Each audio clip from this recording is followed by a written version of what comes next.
Muito bem, meus meninos e meninas. Então ele está perguntando como é que se pode explicar esse processo de encapsulamento que eles acabaram de ver. Aí o instrutor, o orientador, vai explicar essa situação. Convém ter sempre em consideração que somos aquilo que cultivamos interiormente. Aqui já caem as máscaras, né? As máscaras já caem aqui. O céu e o inferno são regiões interiores que habitamos conforme a postura mental responsável pelos nossos atos. Exteriorizando essas preferências psíquicas, consubstanciamo-las em edificações que se tomam sustentadas pelas contínuas ondas do desejo e do interesse. Quando outros indivíduos trazem os mesmos valores, reúnem-se forças que concretizam aspirações, dando lugar a regiões próprias dos pensamentos em ação. Então, ele está nos dizendo que quando outros indivíduos com os mesmos valores mentais, psíquicos, constituem, né, regiões próprias, e daí é aquilo que, para o nosso entendimento, nós falamos. São os vales dos suicidas, né? Que são as mentes que estão ali totalmente na mesma consequência de ondas de desejo.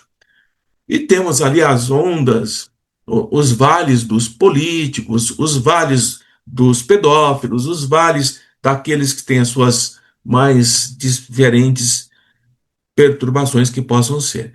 Nós temos que entender que não são regiões como nós conhecemos, físicas, palpáveis, mas sim criações mentais que vão se fortalecendo e construindo essas, esses campos de energia. O mesmo acontece com as colônias que nós conhecemos, onde aqueles que se afinam em determinadas colônias ali se sustentam e constroem aquilo que a mente elabora e acredita que seja útil. Tá bem? É bom a gente como, não ter como algo concreto essas regiões, né? São todas formações mentais, tá bem? Então vamos só mais um pouquinho aqui. Quando outros indivíduos, vou repetir, tá? Quando outros indivíduos trazem os mesmos valores, reúnem-se forças que concretizam aspirações, dando lugar às regiões próprias dos pensamentos em ação. Assim temos as províncias de provas e dores além do túmulo, tanto quanto aquelas de delícias e de paz. Não poucos místicos e médiuns, em processo de desdobramento ainda na Terra, têm sido trazidos a esses sítios, o que deu margem aos conceitos míticos de inferno, purgatório, limbo e céu de forma concreta, com as suas implicações religiosas e dogmáticas. E óbvio que não os existem do ponto de vista material, consoante a propositura da física newtoniana ou linear. Ele delimitou bem dentro da física que a gente conhece, a física da matéria. Não obstante, multiplicam-se em realidade os campos e regiões de sofrimento, de angústia e de recuperação na erraticidade, da mesma forma que os abençoados redutos de alegria, de paz, de bem-aventurança, conforme prometidos por Jesus no conceito do reino dos céus. Sabendo que a erraticidade é quando nós estamos libertos do corpo físico, né? Precisamos guardar isso. Por enquanto, face ao primarismo que ainda viceja entre as criaturas, os desvios mentais e comportamentais têm projetado e vitalizado mais áreas para a recuperação penosa do que lugares paradisíacos e pode até ser helênicos, de Éden, né? Mas seriam helênicos. Bom, aqui é importante entender que ele está dizendo assim, ó, face ao primarismo que ainda viceja, que ainda cresce entre as criaturas, que somos nós, os desvios mentais e comportamentais são mais fortes, são mais projetados. E aí nós entendemos muitas vezes os nossos amigos dizendo que ainda nós estamos na fase primária do processo evolutivo. Nós estamos saindo do primarismo para entrar no processo da racionalidade. Então nós, que equivocadamente achamos que somos seres racionais, nós ainda estamos transitando do primarismo, do selvagerismo, do instinto para a racionalidade. Depois que nós iremos para a outra etapa, que é a etapa das emoções, dos sentimentos, dos processos de compreensão do próprio espírito que somos nós em elevação. Tá? Então ele define bem a região onde a gente se encontra. Tudo bem até aqui? Tranquilos? Então vamos lá. Toda vez que a mente se fixa em algo, emite vibrações que se transformam em força correspondente, logrando atender ao direcionamento que lhe é proposto. Então é aquilo que acho que foi a Sônia que disse, ou foi a Lilian, que a nossa mente, assim como a palavra, depois que ela emite, não tem como voltar. Não tem como você cortar no meio do percurso aquilo que você emitiu. Ela vai alcançar o seu alvo, né? No caso do nosso irmão Evaldo, sua consciência de culpa elaborou um recinto escuro para ocultar a miséria a que se entregou, enquanto deambulava no proscênio terrestre na sua anterior e mais recente jornada. Então é a última encarnação dele. Fez uma pausa tranquila para ordenar o raciocínio e continuou. Nosso amigo partiu do mundo espiritual com definidos compromissos na área político-religiosa. É a pior área que tem, meus queridos. Você lembra, irmão Lilian? Você lembra daquele espírito que não queria nascer porque ele ia ser político? Era uma mulher, né? Lembra, irmão? Tá lembrado no Obreiros? Não queria nascer, porque ela ia ser uma política, e ela não queria, ela sabia que o negócio era feio. Tá? Então vamos lá. Já tinha Nosso errado amigo muito, partiu né? do. Oi? Já havia errado muito. Sim, ia voltar como? Nosso amigo partiu do mundo espiritual com definidos compromissos na área político-religiosa a que era afeito anteriormente e que não soube corresponder com o valor que deveria ser aplicado. Fracassou várias vezes, gerando situações penosas na fé religiosa abraçada, assim como no campo da política, que submeteu às paixões do dogmatismo e dos interesses inconfessáveis que o caracterizaram. Muito comprometido espiritualmente, preparou-se para novo cometimento e recebeu o aval dos seus guias espirituais. Gente, isso aqui é terrível. Isso aqui é terrível, cara. O teu guia espiritual diz assim: ó, você está pronto, cara. Tem meu aval, você está autorizado a reencarnar porque você se preparou para isso. Já sentiram o frio na barriga? Por mais de um decênio, equipou-se de conhecimento e de valores éticos para atuar com elevação nos dois delicados campos. Quando se acreditou em condições de reencetar a jornada, foi conduzido a um nobre lar espírita sob a tutela de mãe generosa que lhe era anjo protetor, a fim de que o Consolador lhe facultasse compreender os compromissos assumidos e a lei de causa e efeito o despertasse para o desempenho sagrado da tarefa. Tudo preparadinho, tudo organizado, tudo planejado. Aí nasce o infeliz e põe tudo por terra, né? É nós. É nós aqui. É nós na fita, né? É nós na fita. Vamos lá. Desde cedo, participou com a genitora dos estudos evangélicos no lar. Em momentosos encontros de meditação e de intercâmbio, quando os amigos espirituais inspiravam as conversações e direcionavam os interesses da família. Participou das aulas de evangelização da época, indevidamente denominadas de catecismo espírita, e mais tarde tomou parte num dos primeiros grupos de mocidades espíritas que se iniciavam no Brasil. Conseguiu se destacar exercendo liderança político e religioso, né? Tem que ser líder, né?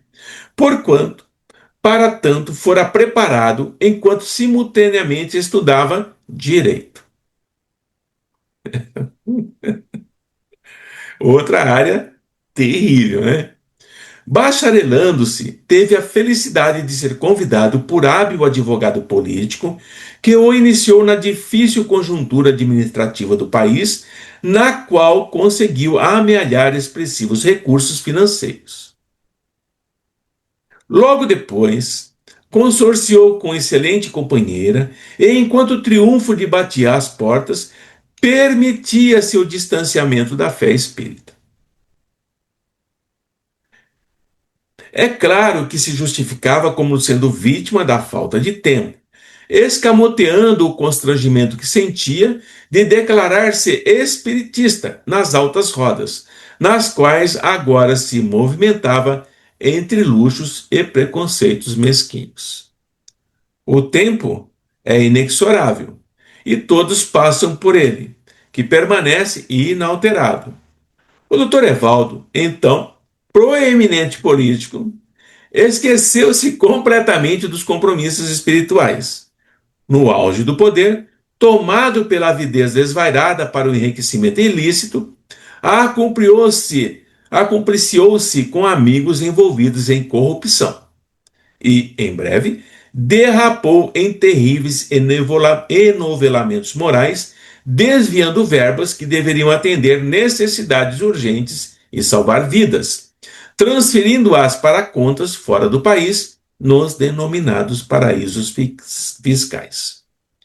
Nesse interregno, face aos descalabros íntimos que não ficaram apenas na área dos comprometimentos políticos, mas também sexuais, vinculou-se a antigos inimigos desencarnados que o espreitavam, começando a hospedar psiquicamente hábil manipulador das forças mentais que passou a comandá-lo vagarosamente até se apropriar com relativa facilidade do seu mundo psíquico. Aqui precisa de comentário, gente. O que vocês acham desse pedaço aqui, desse interregno? Quem que facilitou a aproximação desse hábil mentalizador, gente? Os desequilíbrios íntimos do cara. E os caras estavam de olho nele, como estão de olho em nós. Nós temos aqui, todos nós tem uma turma nos observando. Bobeia para ver. Olha que eu falei esses dias atrás. Os espíritos que nós estamos lidando são esses aqui agora. Não são aqueles obsessores, aqueles vingadores, aqueles que querem acertar contas e atacam, quer bater, quer matar. Não são esses. São espíritos hábeis, manipuladores de forças mentais. São magnetizadores, são hipnotizadores, são sedutores. Muito mais complexo trabalhar com eles, muito mais difícil, tá? Mas o objetivo é ser apropriado ao mundo psíquico, é que eu falo, eles não estão interessados no corpo, eles querem a tua mente. Se você deixa, nada de braçada, né? Quando menos esperava, a esposa sofrida ante a conduta irregular do marido, com a qual não concordava e o admoestava sempre que possível, foi acometida de um carcinoma que a vitimou em rápidos meses. Surpreendido pelo infausto acontecimento, não tendo procriado, não tendo filhos, o insensato começou a atormentar-se, dando com o campo à consciência de culpa e procurando fugir de si mesmo. Aqui ele começa o envelopamento, vamos dizer assim. Aqui ele começa a criar esse novelo mental, né?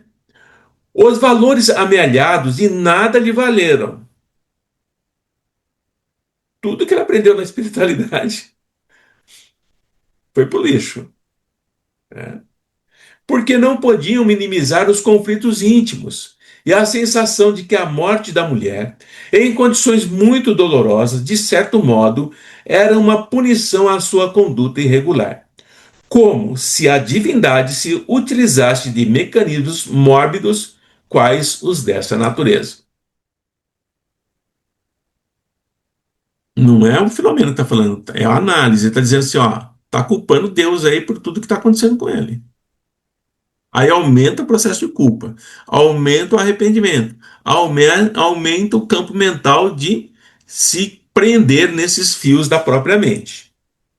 Lentamente afastou-se da agitada vida mundana sob a justificativa da viuvez, o isolamento, começando o isolamento. E apesar de insistentemente convidado pelos comparsas, refugiou-se em pertinaz depressão, que passou a consumir-lhe as metas existenciais, a razão de viver, qualquer objetivo que eu pudesse arrancar da penosa situação. Abandonou tudo. Quem faz muito isso são aqueles que escolhem ficar meditando anos e anos e anos a fio para fugir desse processo do mundo que o envolve, né? Os Tá bem? monges. Os monges. A mãezinha, Antônio, ou, ou, oi, Antônio, posso fazer pode uma falar, pergunta no pode contexto? falar.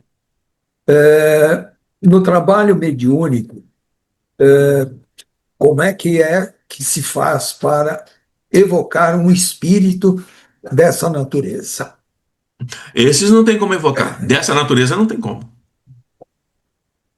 Mas o Não tem trabalho como. deles, então, é, na espiritualidade, fazer um exército de servidores para influenciarem aqueles que permitem, ou seja, são aqueles, como o Toninho diz, são os chefões? Não. Nesse caso, não. Não. Nesse caso aí, não. No específico do Evaldo, não. Ele se prendeu dentro dele mesmo e ele não vai prejudicar ninguém, ele só prejudica ele mesmo. Tá? Mas ele está sob o controle, mesmo todo enovelado, todo envolvido naqueles liames, Ah, porque eu me lembro que diz assim, intricado novelo de fios que se sobrepõem. Né? Então eles estão trançados e se uhum, sobrepondo. Que agora nós estamos sabendo que ele se deixou envolver por hábil hipnotizador. Então, uhum, ele está prisioneiro dele mesmo ali. Ele não está sendo líder de ou grupos de espíritos que vão atacar encarnados para levá-los na mesma situação dele. Esse caso dele não. Tá? uhum, Mas o que vai trazer para nós nesse,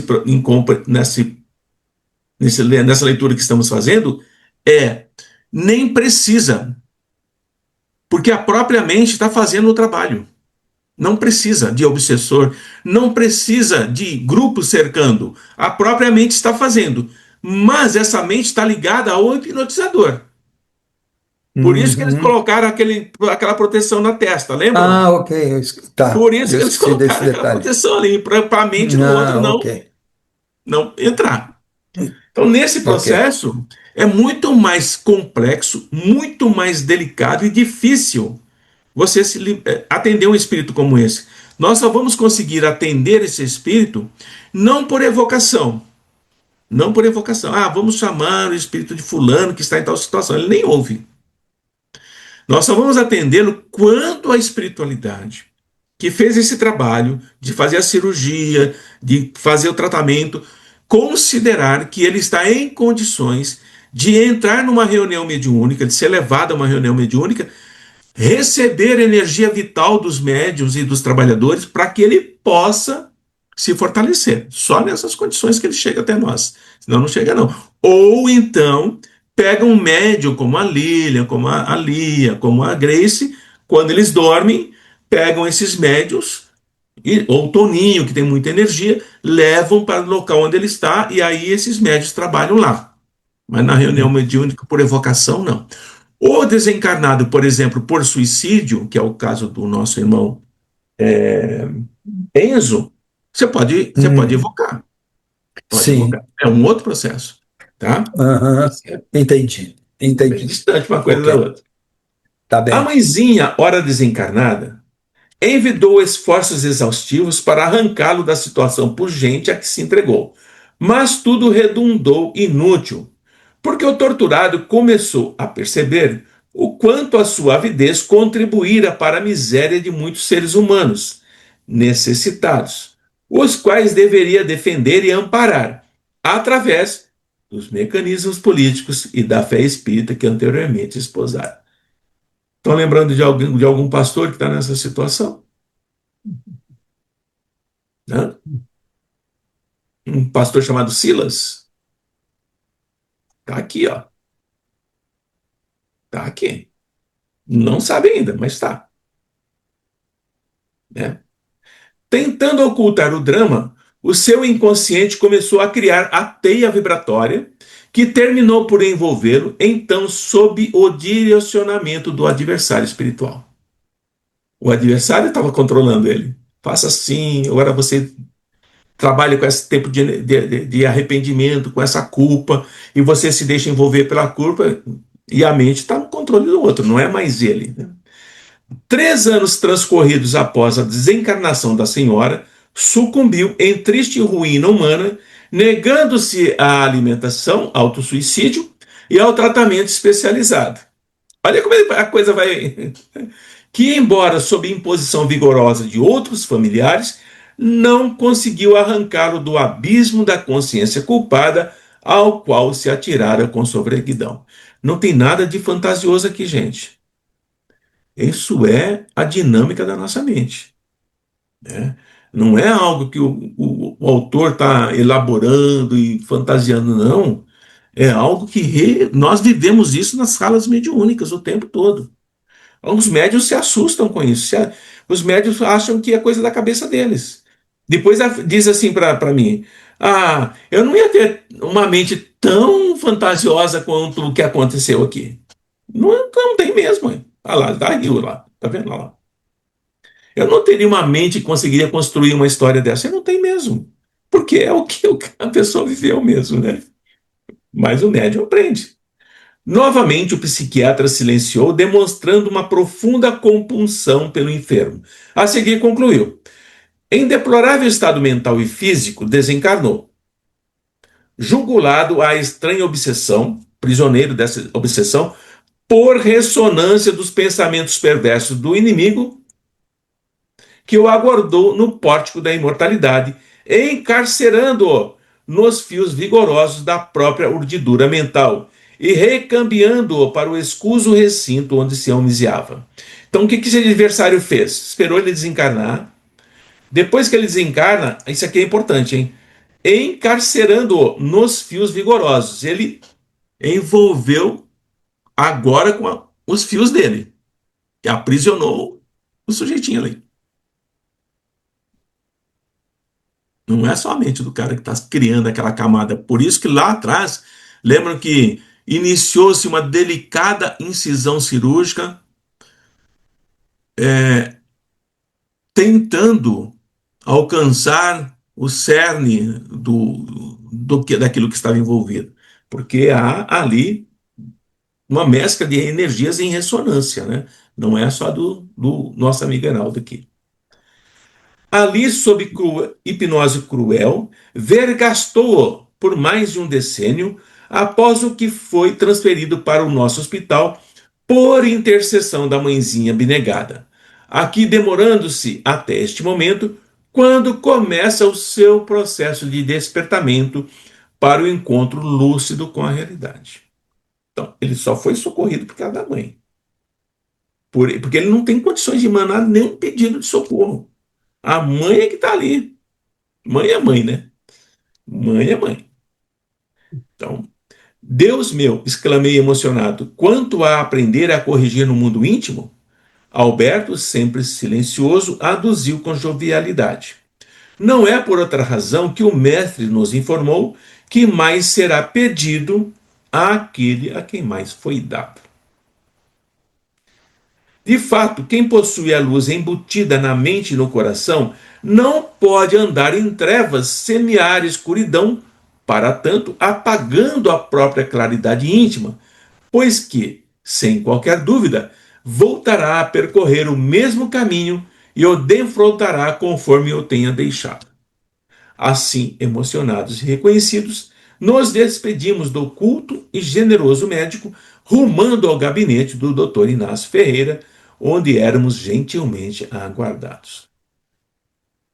Comentários desse trecho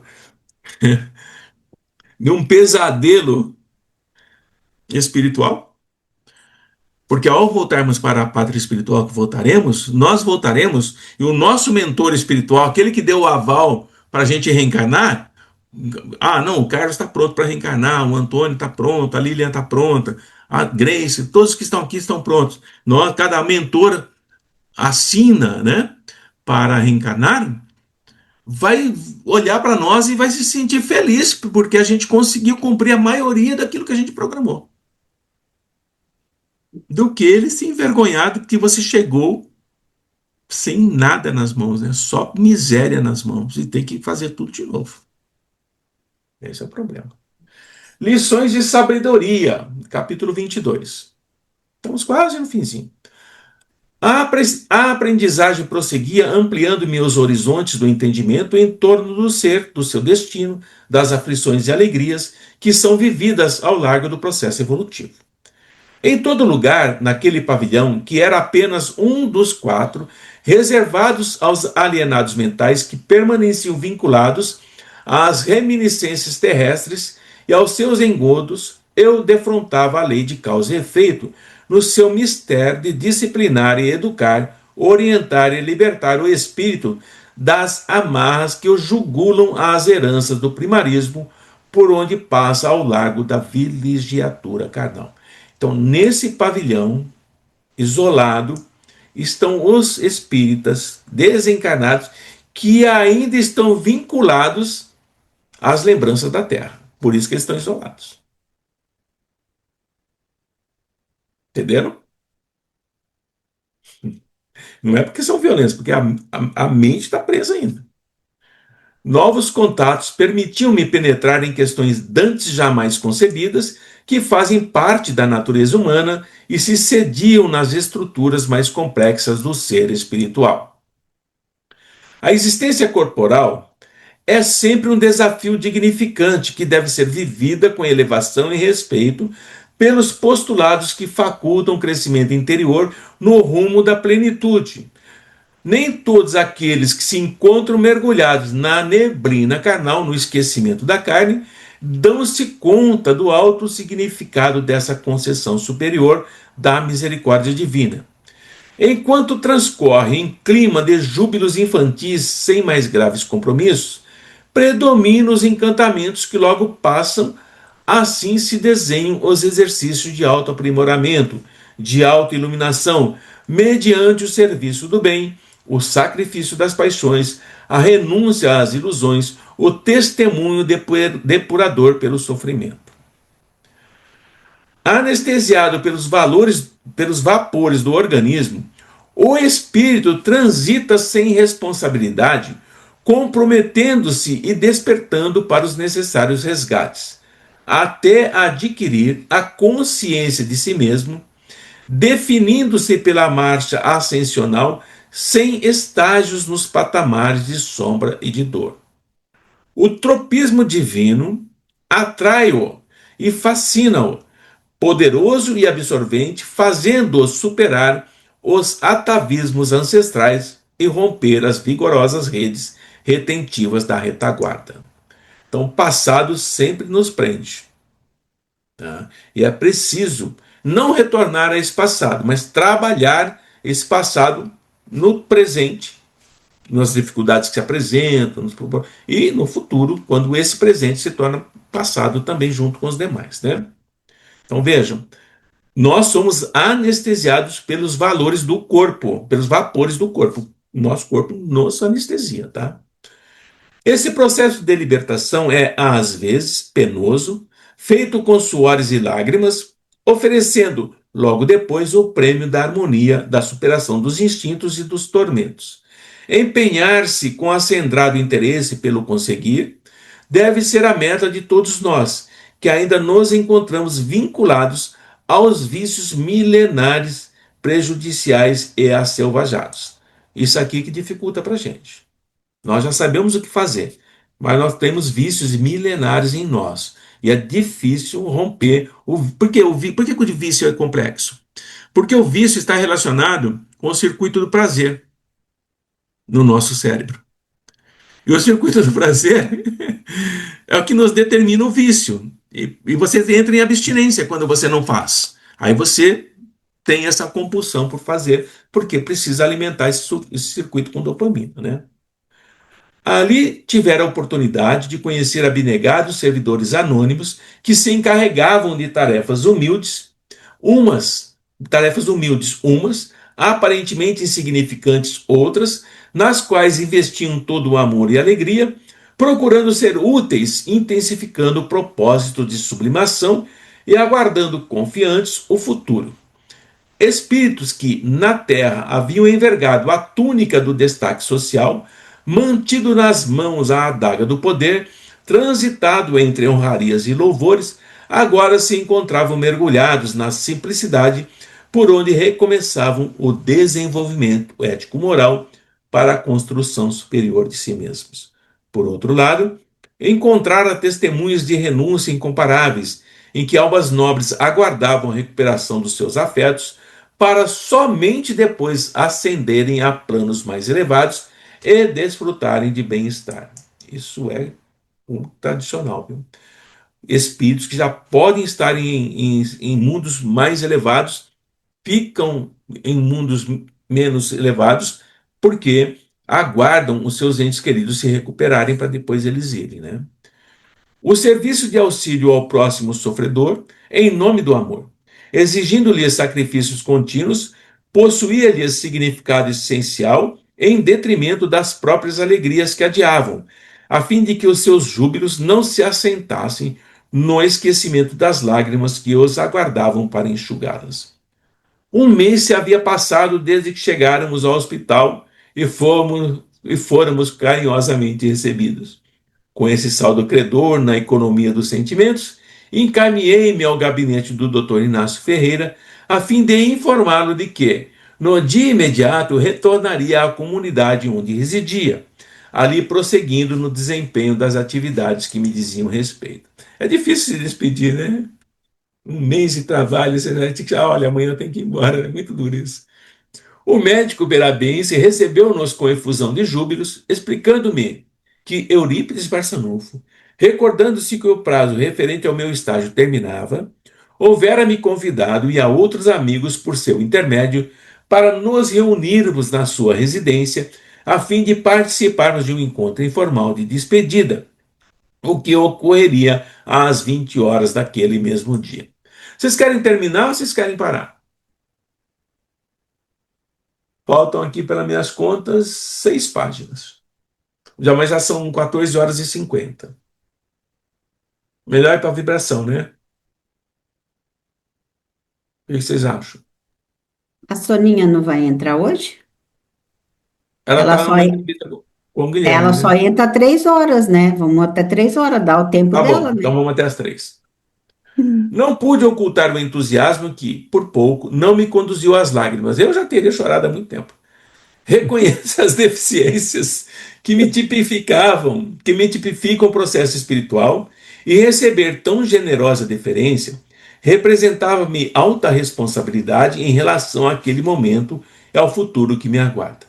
Assim, busquei o caro Alberto a fim de visitarmos os enfermos e novos amigos com os quais travara contato naquele período, deixando-lhes exteriorizados os meus sentimentos de gratidão e votos de breve recuperação das dores pungitivas, que a alguns excruciavam, pórtico, porém, das inefáveis alegrias que os esperavam. Aqui é interessante porque muita gente diz e acredita que tem que passar por dores e sofrimentos para depois você ter alegria. Não é isso que ele está dizendo aqui, tá? Ele está dizendo assim, olha, tudo que eles estão passando, essas dores pungitivas, excruciantes, é fruto do que eles fizeram. Mas se eles conseguirem passar, se recuperar, alegrias os esperam, né? Fomos ao encontro de Almério, que se apresentava com excelente disposição psíquica, e continuava no atendimento aos visitantes do pavilhão. Agradeci-lhe, penhorado, a gentileza com que me houvera recebido no primeiro dia, confiando-me a sua história rica de lições, ajudando-me a me resguardar das próprias mazelas. Logo mais, restabelecemos o contato com o Dr. Leôncio, que se conscientizava a cada novo dia com mais amplo tirocínio dos deveres para com a vida e para consigo mesmo, ao invés da intolerância e do radicalismo que invariavelmente ocultam os conflitos graves que logo se exteriorizam assim têm uma oportunidade. Junto a Ambrósio, a prece de reconforto moral e de fraternal sentimento solidário foi a contribuição única de que dispusemos para expressar-lhe simpatia e ajuda, confiando-o à inalterável bondade de Deus. Igualmente, ao lado do Dr. Agenor, reflexionamos em silêncio a respeito dos tesouros do conhecimento que aplicamos incorretamente e das duras consequências que advêm dessa inditosa conduta. Apesar de hibernado, sem poder exteriorizar as aflições que o martirizavam, vivia-as mentalmente através do processo das evocações constantes e automáticas. O tempo lhe seria o auxiliar milagroso em favor do despertamento para os novos desafios que deveria enfrentar. O reencontro com Licínio foi enriquecido de alegrias, face às conquistas do digno trabalhador do bem, que se soube apagar a fim de que brilhasse a luz da verdade através dos seus atos. O seu riso generoso e fácil permaneceria em minha memória como sinal de vitória após o dever retamente cumprido, agora lhe descortinando infinitas outras possibilidades de crescimento interior. É muito bonito ele voltar encontrando, a cada um ele falou uma coisa, né? Muito bonito isso. Dona Hildegarda recebeu-nos com sensibilidade, convidando-nos ao retorno, assim nos fosse possível, a fim de participarmos não apenas das atividades hospitalares, mas também dos labores espirituais que desenvolvia na crosta terrestre ao lado dos amigos. Jovial e confiante, avançava no nimo da grande luz sem olhar para trás, investindo amor e tenacidade no desempenho dos compromissos que ora lhe diziam respeito.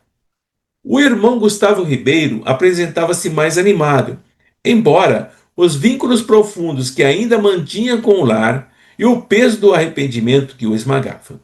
A prece de reconforto moral e de encorajamento que fizemos ao seu lado foi a forma de que dispunhamos no momento para agradecer-lhe a lição de vida que nos oferecera como advertência para a própria indigência. Buscamos a presença de Honório, encontrando-o no lento processo de conscientização após os duros transes passados, que ainda prosseguiam em forma de fixações mentais pungentes. Você tem que ir lembrando cada personagem, tá? Senão a gente não sabe o que ele está falando. Não nos esquecemos de Agenor, cuja mãezinha nos encantara com seu testemunho de fidelidade e proteção ao filho rebelde, e que permanecia em sono profundo, visitado pelas imagens perturbadoras da conduta irregular. Fomos agradecer ao Dr. Orlando Messier a confiança e a generosidade que nos dispensara, pedindo-lhe permissão para rever o Dr. Evaldo e orar ao seu lado, a fim de o envolver em vibrações de esperança e de recuperação, no que fomos gentilmente atendidos. Diante de cada um desses irmãos e de outros tantos, agradecemos a Deus a oportunidade de aprender com eles, sem a necessidade de experimentar os mesmos sofrimentos, porque passaram e ainda sofriam, face à lucidez que nos acompanhava. A lucidez protege, tá? A verdade é que, em toda parte, o amor abre o seu elenco de possibilidades de serviço e de renovação em convite perene para a felicidade. À medida que a noite se anunciava, ao lado do incansável Alberto, que se nos houvera transformado em verdadeiro benfeitor, experimentava já os sentimentos de saudade e de reconhecimento pelas admiráveis lições aprendidas no pavilhão que nos hospedara naquele breve período. Agradecendo ao companheiro vigilante e prestimoso, recolhi-me ao apartamento a fim de preparar-me para o encontro com o fundador do Hospital Esperança, conforme delineado. À hora estabelecida, Dr. Inácio Ferreira e Alberto vieram buscar-me para o convívio feliz. Somente então dei-me conta de que o missionário sacramentano residia em área próxima ao hospital e não em alguma das suas dependências. Desde quando desencarnara, que se empenhara em dar prosseguimento à edificação de uma comunidade dedicada ao amor e ao estudo da verdade, que houvera iniciado antes do mergulho. Graças a Deus, para mim tá como? Tá como aí, Eli? Antes do mergulho no? Peraí, perdi aqui. Com, vou pular essa palavra.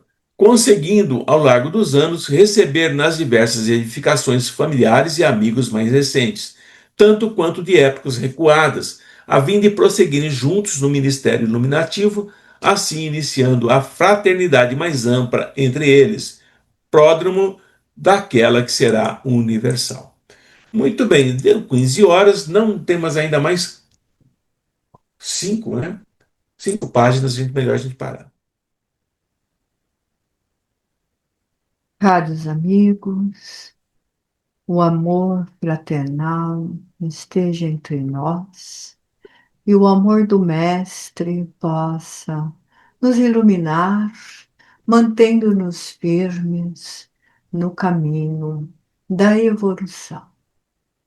A cada dia que passamos, recebemos informações do mundo físico e do mundo espiritual.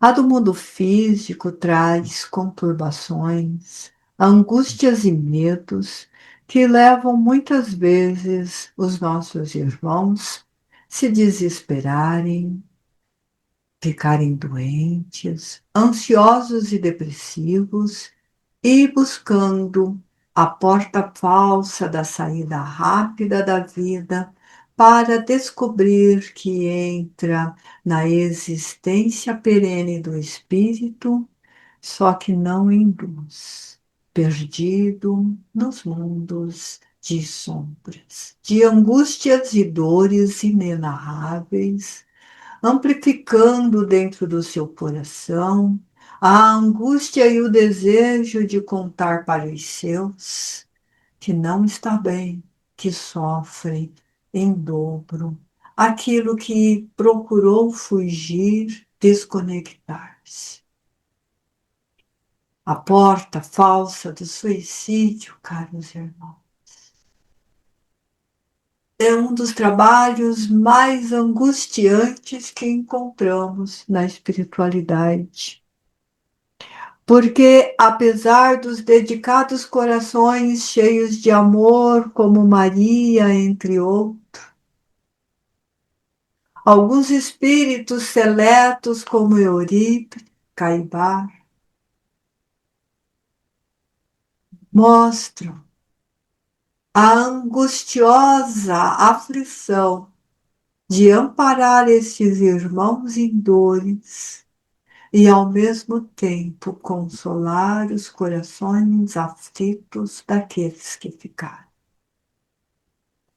Porta terrível essa, que existe desde que o homem individualizou e começou a experienciar a vida física, diante do arrependimento de experimentar sem ter a certeza se conseguirá vencer ou não. Muitas vezes, nem são as dificuldades, nem as provas ou expiações angustiantes, e sim a frustração que não cabe, que não é contida dentro do ser. A teimosia, a rejeição e o medo de tomar decisões sábias ou de recuar os passos diante das dificuldades para recomeçar. O mundo físico seria extremamente feliz, segundo a concepção de seus habitantes, se todos os homens fossem milionários, todos belos e sem doenças. Será, meus caros, que esta é realmente a realidade que não existe? Ou uma idealização distorcida, pois que somos a representações de nós mesmos no passo a passo de cada encarnação. Se a minha alma ainda se compraz na maledicência, na vingança, na crítica ácida, nos ciúmes doentio, como que expressará a beleza se não a tem? E se o homem carrega em si uma avareza doentia de que não pode partilhar, compartilhar, mas que tudo que existe é só meu, como deixar de existir a miséria e as riquezas da terra, apesar de infinitas, está retida em mãos de avarezas, de egoísmos, de orgulhos, de preconceitos e do poder e da ganância. Sendo assim, onde que estaria Deus nestas consequências completamente humanas? Ou será que o homem deseja mesmo que Deus seja humano? Que leis naturais sejam sujeitas à vontade de cada um? Aprendemos no estudo desta obra que já caminha a passos largos para o fim. A mediunidade mal exercida, o orgulho, o egoísmo, a riqueza mal empregada e a ganância e o desejo narcisístico da fama. A cada capítulo estudamos a queda moral de um ou de outro e servindo de exemplos e com belíssimos esclarecimentos, vez ou outra, do nosso irmão Fernandes, que descrevem atualizações que ocorrem do nosso lado e que um dia ocorrerá de vosso também.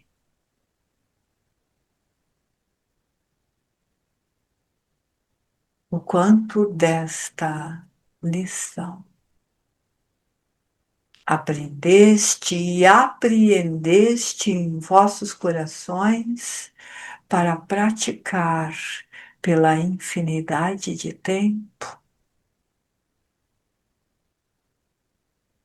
Esta resposta a Deus pertence. Assim, o nosso irmão Enzo, que diante do retrato dificultoso de sua vida, escolheu o caminho indelicado da esquiva e da recusa, refúgio da morte amorosa, mas não acolhedora, para deixar de cumprir uma etapa passageira da existência. Lhe caberá no futuro reconstruir e recomeçar exatamente onde parou. Os seus familiares, magoados e feridos, indeciso entre a prece de amor, acolhimento e conforto e mágoa, ressentimento, a angústia e às vezes até despeito pela fuga tão covarde da vida. Esquece das palavras sábias do Mestre à beira do Jordão, dizendo para não julgar. Porque a medida exata que fazemos do outro será feita para nós. Esse nosso irmão não nos cabe ainda. Vê-lo de perto, visitando a sua angústia, mas depositando no nosso coração a assistência aos amigos aqui prestado, recolhendo as nossas virtudes para ser doada em torno de si, para que haja um pequeno refrigério, já que é um suicida reincidente. Ai, irmãos, não imagineis o quanto de dor que há nestes vales, mas também não imagineis a beleza e o cântico suave que ocorre quando os missionários da luz, os mensageiros benditos, saem a distribuir as gotículas de compaixão doada pelos irmãos de boa vontade. Só este socorro eles os têm. Assim, doe o que há de melhor em seus corações para o nosso irmão Enzo. Mas nós não desdobraremos para doar-lhes, porque seria imprudente neste momento. Doeu.